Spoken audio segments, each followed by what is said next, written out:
नमस्कार। मुद्दा तो है मैं आपका स्वागत है। मैं हूं आपके साथ ब्रजेश चौक से। आज मुद्दा है दूसरा चरण, जोरदार रण।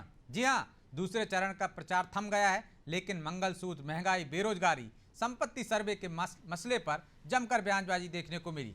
बीजेपी और कांग्रेस ने एक दूसरे को घेरने में कोई कसर नहीं छोड़ी। कुल मिलाकर दूसरे चरण में सियासी संग्राम पहले चरण से ज्यादा जोरदार रहा। हालांकि अब 7 सीटों पर 26 अप्रैल को मतदान होगा और इस दिन जनता तय करेगी कि किसके मुद्दों का असर उस पर ज्यादा पड़ा। मंगलसूत्र हावी रहा या फिर महंगाई का मुद्दा चला। लेकिन जिन 7 सीटों पर दूसरे चरण में चुनाव होने हैं, इन पर बीजेपी का कब्जा है। तो क्या कांग्रेस इन मुद्दों के सहारे या किसी सीट पर बढ़त ले पाएगी, या फिर बीजेपी के मुद्दे फिर कांग्रेस पर हावी रहेंगे? आज इन तमाम पहलुओं को समझने की कोशिश करेंगे, लेकिन पहले देखिए रिपोर्ट।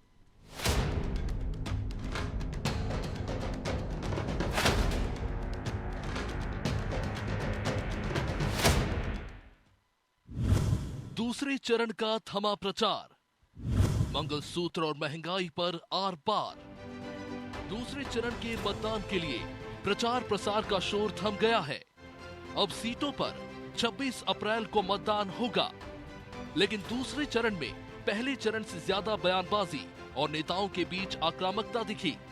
बीजेपी ने कांग्रेस को उसके मैनिफेस्टो को लेकर घेरा तो आरोप भी लगाए कि कांग्रेस महिलाओं का मंगलसूत्र तक छीन लेगी।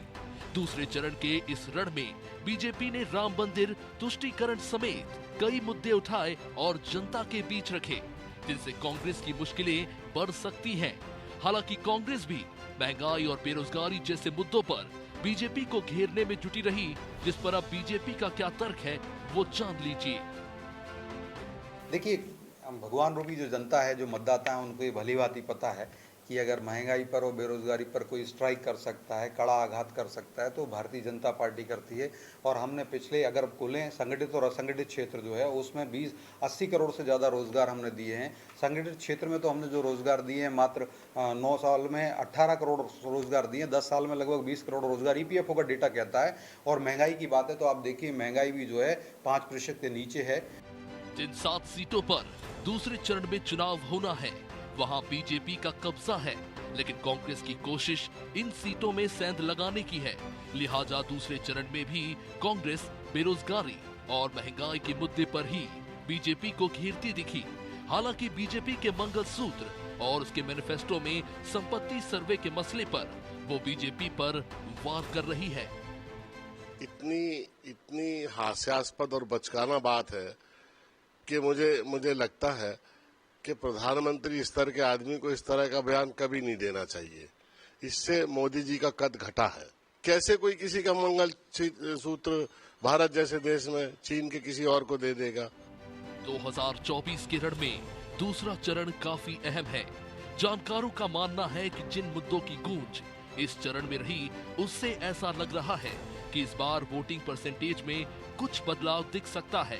खैर, अब फिर गेंद जनता के पाले में है और उसे ये निर्णय लेना है कि बीजेपी के मंगलसूत्र, सनातन के अपमान के मुद्दे पर वोट करना है या फिर कांग्रेस के महंगाई और बेरोजगारी के मुद्दे पर। ब्यूरो रिपोर्ट, अनादि टीवी।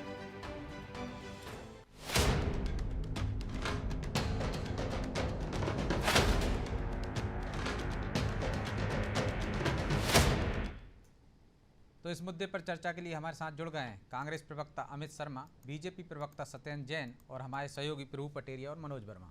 आप सभी का बहुत बहुत स्वागत है। मनोज जी, शुरुआत आपसे करते हैं। पहले चरण में हमने देखा कि दोनों ही दल ले और लेंथ में दिख रहे थे, बाकायदा मुद्दों पर बात हो रही थी।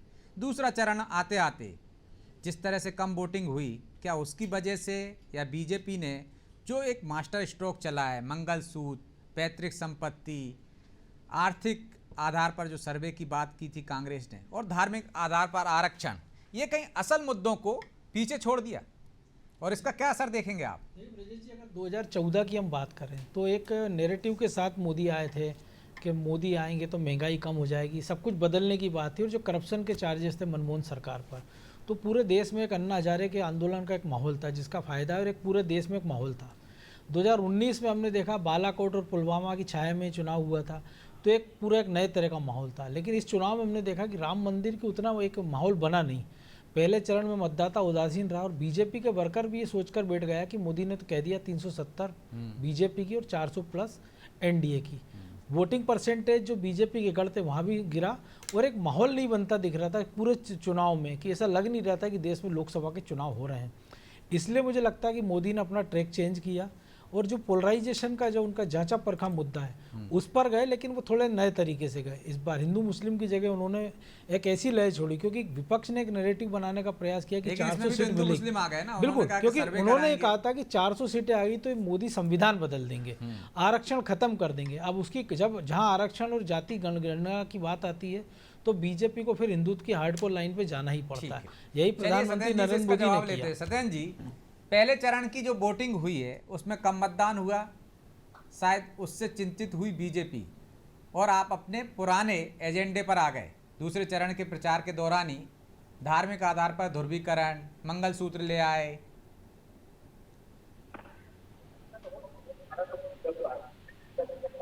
सत्येंद्र जी। हेलो जी। अच्छा, मेरे से प्रश्न है, आप ही से।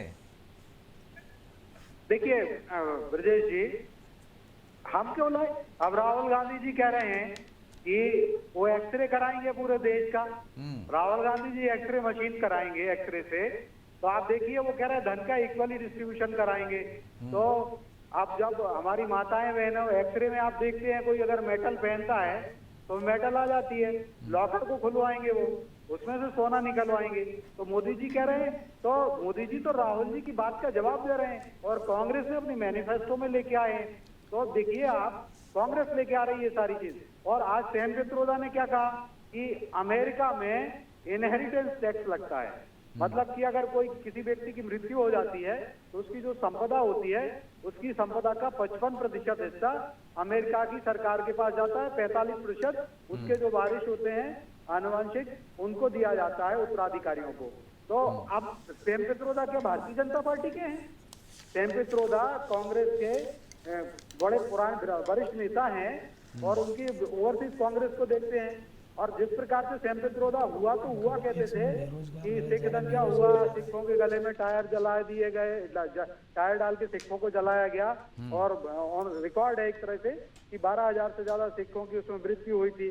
तो उसको भी वो कहते हैं कि जब राजीव गांधी जी ने कहा कि जब बड़ा पेड़ गिरता है तो धरती हिलती है, तो आज भी उस पर वो गर्वान्वित महसूस करते हैं, बोले हुआ तो हुआ, उसमें क्या बड़ी बात है। तो उसी बात को उन्होंने अभी भी कह रहे थे, जय श्री राम बोलो भारत के अंदर। आपने कहा धर्म हम नहीं लाते, सैम पित्रोदा भी जब भगवान राम का, लेकिन वो तो सफाई दे रहे हैं ना सत्येंद्र जी कि एक्सरे करने की बात की है कि किसके पास कितनी संपत्ति है, लेकिन आप कह रहे हैं कि वो आप मुसलमानों को दे देंगे, जो बाहर से आए उनको दे देंगे।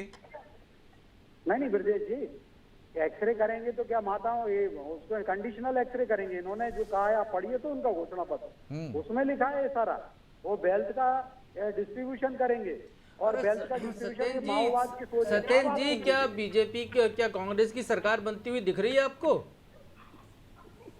देखिए भारत, नहीं, सिर्फ एक लाइन में जवाब दीजिए, क्या कांग्रेस, हाँ ना में जवाब दीजिए कि कांग्रेस की सरकार बनती हुई दिख रही बीजेपी को?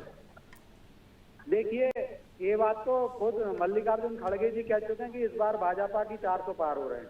तो जब भाजपा के 400 पार कांग्रेस कह रही है तो ये फालतू के मुद्दे पे काहे को दमदम कर रहे हो आप लोग? जनता के लिए कुछ अच्छे मुद्दे लेकर आओ जिन पर बात करो, सकारात्मक विषयों पे बात करो। ये ब्रजेश जी आप बोल रहे हैं क्या? ये कौन बोल रहा है? प्रभु पटेरिया जी बोल रहे हैं। प्रभु अच्छा, पटेरिया प्रभु जी जी बोल रहे हैं, ठीक है प्रभु जी, मेरे को क्या, मैं देख नहीं पा रहा हूँ, यहाँ सभा स्थल पर हूँ जहाँ पर प्रधानमंत्री जी आ रहे हैं। हाँ, वो हमें पता है। एक तरफ तो आप चुनाव के पहले पसमानदा मुसलमानों की बात करते हैं, मुसलमानों को उन मुसलमानों के बराबर लाना जो उच्च वर्ग के मुसलमान हैं, जो आर्थिक तौर पर संपन्न है, वहां पर लाने की बात करते हैं। और चुनाव आते हैं तो कहते हैं कि हिंदुओं की संपत्ति छीन के वो घुसपैठिए बांग्लादेशी मुसलमानों को दे दी जाएगी। तो दो तरह की बात क्यों की जाती है? केवल चुनाव को वोट पाने के लिए, लोगों को भड़काने के लिए? और दूसरे चरण में क्यों कर रहे हैं? क्या पहले चरण में कुछ नुकसान हो गया? नहीं ऐसा नहीं है, अभी तो 7 चरण है, अभी और भी आगे बात आएंगी क्योंकि कांग्रेस के मैनिफेस्टो के बिंदु हैं सारे, उस पर डिस्कशन चल रहा है। तो वो तो पहले ही दौर में आ गया था ना। नहीं पूरा नहीं है, देखिए मैनिफेस्टो भी उनका कितना बड़ा है, उस पर अभी एक पॉइंट पे आते हैं। अरे भैया, जब खुद ही कह रहे हो कि वो सरकार में नहीं आ रहे, उनके अध्यक्ष कह रहे हैं कि बीजेपी की सरकार में, तो मैनिफेस्टो पढ़ने की जरूरत क्या है? अपना पढ़ो ना बीजेपी का, कि हमने 2014 में क्या वादे किए थे, क्या पूरे कर दिए, 19 में क्या वादे ये किए तो थे, कांग्रेस क्या पूरे बोले कर ना। दिए। कांग्रेस के मैनिफेस्टो क्यों पढ़ रहे हो आप, जब वो आना ही नहीं, अमल में होना ही नहीं उस पे। नहीं, देखिए वो बिल्कुल है, हम अपना काम कर ही रहे हैं। हमने कहा धारा 370 को हमको हटाना है, आज हमने हटाया। लेकिन वो कह रहे हैं ना मनोज जी कि ना धारा 370 आपकी असरकारक हुई, ना राम मंदिर असरकारक हुआ आपका, इसलिए नया नेरेटिव सेट कर रहे हैं आप, पुरानी पिच पर आ गए हैं आप। कांग्रेसी तो देखिए बिग ब्लफर हैं, कांग्रेसी मुंगेरी लाल हैं, कांग्रेसी शेख चिल्ली हैं। आप जो कांग्रेसी अभी विधानसभा, मध्य प्रदेश विधानसभा चुनाव में वो स्वयं ही कहते थे कि कांग्रेस की 170 सीट आ रही है, फूल सिंह बरैया कहते थे बीजेपी की 50 सीट आ रही है, फिर मुंह काला करके करना पड़ा अपना। आप नकुलनाथ जी कह रहे थे कि 7 दिसंबर को कमलनाथ जी मुख्यमंत्री बनेंगे और शपथ ले रहे हैं, सबको बुलाया। तो उसमें क्या, वो तो आप भी कहते थे कि 200 पार, अब कह रहे हैं 400 पार। चलिए अमित जी भी जुड़े हैं, उनको भी चर्चा में शामिल कर लेते हैं। 2014 में हमने कहा अमित जी, बहुमत की सरकार, अमित जी ठीक है, आ रहा हूँ सत्येंद्र जी आपके पास आ रहा हूँ। 2024 में कह रहे हैं कि 400 पार, तो हम तो सिद्ध करते हुए जा रहे हैं। आप हमारे ऊपर ये कह रहे हैं। अमित जी वो कह रहे हैं हम तो सिद्ध करते जा रहे हैं, नारा देते भले ही 200 पार का, सत्ता में तो आ जाते हैं, 400 पार का सत्ता में आ जाते हैं। लेकिन आप लोग मौका दे देते हैं घोषणा पत्र में इस तरह के बिंदु लाकर, तो उन्हें मौका मिल जाता है। वो आपके घोषणा पत्र की जिक्र कर रहे हैं कि आप किस तरह से विभाजन करना चाहते हैं, समाज को बांटना चाहते हैं।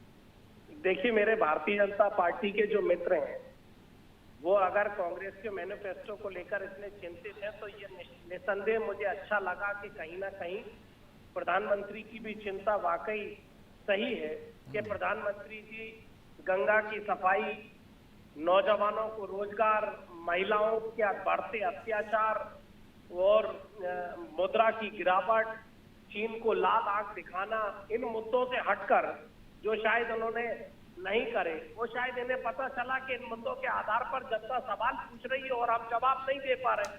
तो मोदी जी हिंदू और मुस्लिम पर आ गए कि कांग्रेस ने कहा कि मुसलमानों को उनका अधिकार दिया जाएगा।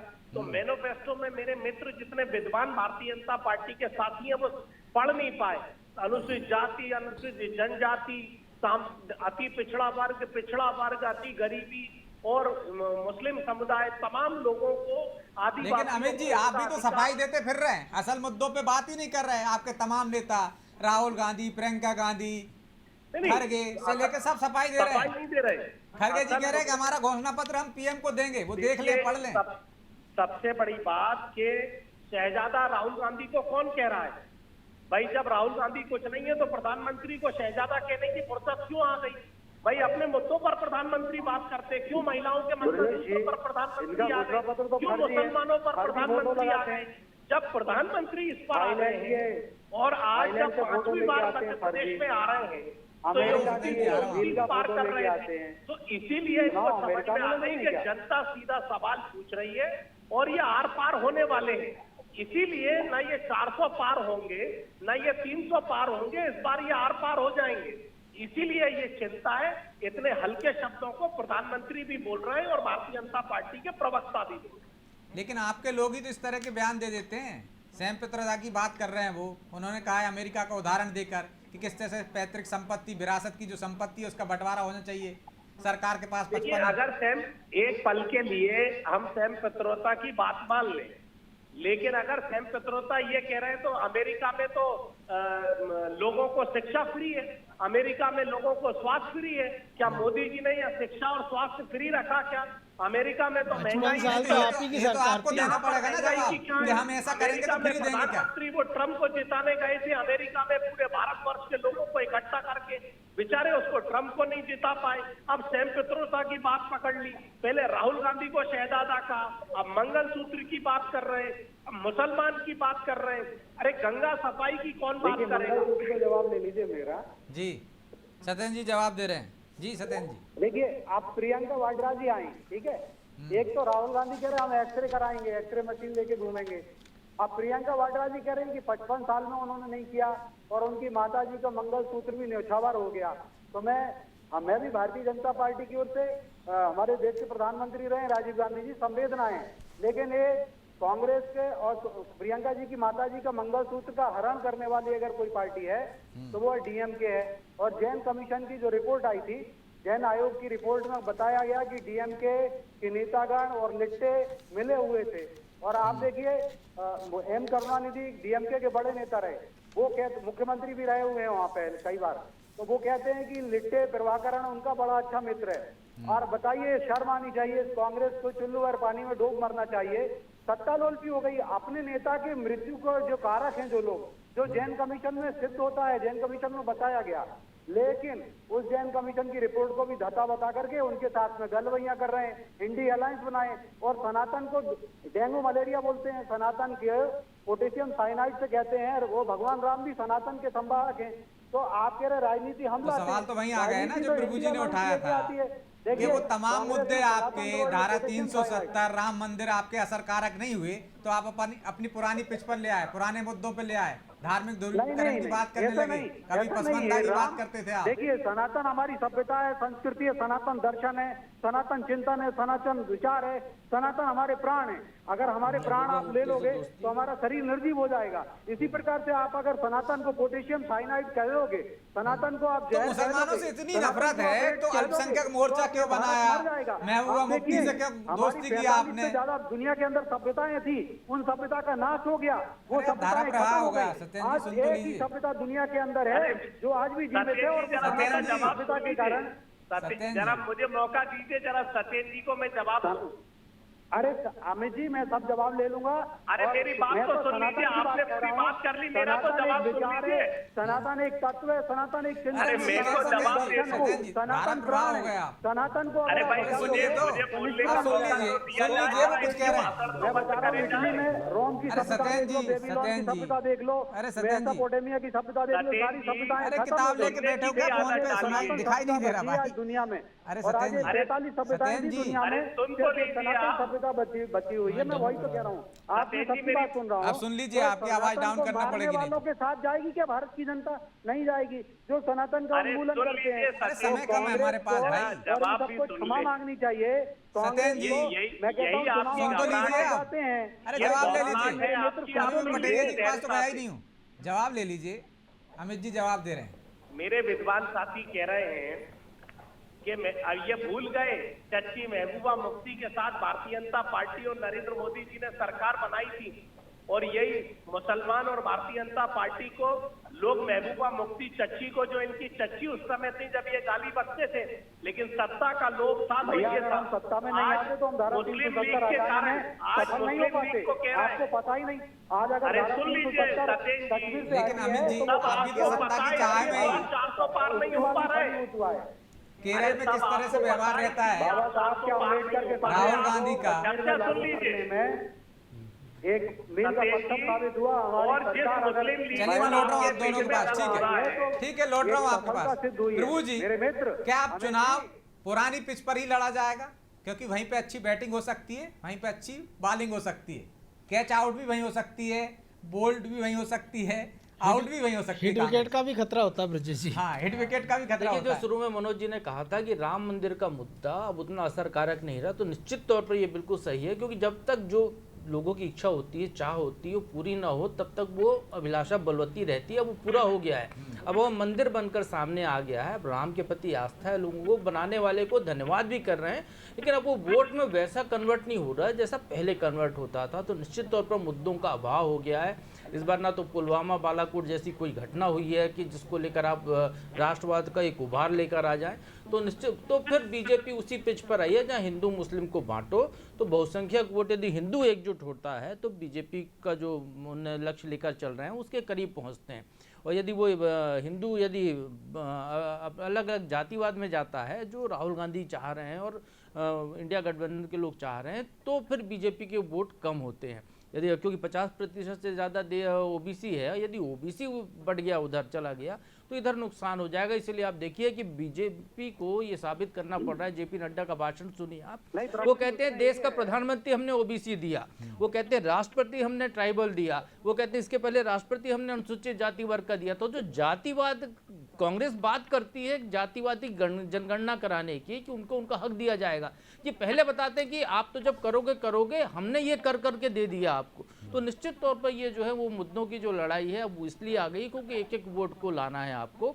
और जहाँ तक सत्येंद्र जी की बात है तो सत्येंद्र जी ने शुरू में ही कहा कि वो वहाँ पर खड़े हैं मोदी के रोड शो के वहाँ मंच पर, तो निश्चित तौर पर इनके बगल में कोई बीजेपी का बड़ा नेता खड़ा होगा, इसलिए आज इनका परफॉर्मेंस बहुत जोरदार है। निश्चित तौर पर ऐसे ही बना के रोज रखिए सत्येंद्र जी आप।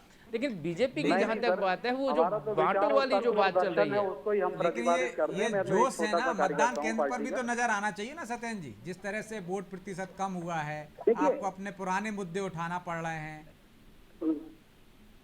देखिए पूरी कांग्रेस जो है जातिवाद के मुद्दे पर गिर जाती है। बूथ मैनेजमेंट क्यों फेल हो गया आपका पहले चरण में? वोट दबाने वाले जी, पहले चरण में आपका बूथ मैनेजमेंट क्यों फेल हो गया? हर बूथ में 370 वोट बढ़ाने का जो लक्ष्य था घट क्यों गए? क्या मोदी जी की बात बीजेपी के कार्यकर्ता नहीं सुन रहे? नहीं, मैं तो ये कहूंगा प्रभु जी, ये जितना भी वोट परसेंटेज आया है इसमें अरे भैया बढ़ाने की वो 2019 अरे आप से सुन तो लीजिए मेरी 370 बात। वोट हर बूथ पर बढ़ाने की बात मोदी जी, हाँ, जेपी मोदी नड्डा जी को जी, भी अमित शाह ने अपील करना कही थी। बताएंगे ना ये 4 जून को जब होगा, सिद्ध होगा। जब अरे पहले चरण में तो घाटा कर दिया ना आप लोगों ने, आप तो केवल बातों की जुगाली करते रह गए। जैसे भाषण देते हो आप डिबेट में और बूथ पे काम नहीं कर रहे हो, मोदी जी नाराज हो जाएंगे। सत्येंद्र जी क्या डरेगा कि भोपाल होशंगाबाद जैसे गढ़ों में मोदी को बुलाना पड़ रहा है, जहां आपके पास सीटें इतने सालों से है, और भोपाल में भी आपको मोदी को बुलाना पड़ रहा है, यानी कोई डर है क्या? नहीं, आप देखिए ऐसा नहीं है प्रभु जी और मनोज जी। अब मोदी जी नहीं आएंगे तो आप लोग कहोगे मोदी जी नहीं आए। वो तो छिंदवाड़ा भी नहीं गए, हमने कहा क्या? 35 साल से तीन सीट चुनाव है, से छिंदवाड़ा नहीं गए बोले सत्येंद्र जी, नहीं आए। जहाँ पे जरूरत ऐसा थी। नहीं होता। मैं बताऊं अभी जब 4 जून को आएगा, हमारे ही वोटर्स गए हुए हैं, हमारे वोट ही डले हुए हैं, और जबकि समस्त राजनीतिक दलों की जिम्मेदारी बनती है कि मतदान के प्रतिशत को बढ़वाएं। अब लेकिन कांग्रेस के तो बूथ एजेंट ही नहीं है, गायब है टेबल पे, तो कांग्रेस की स्थिति दुर्गति हो रही है।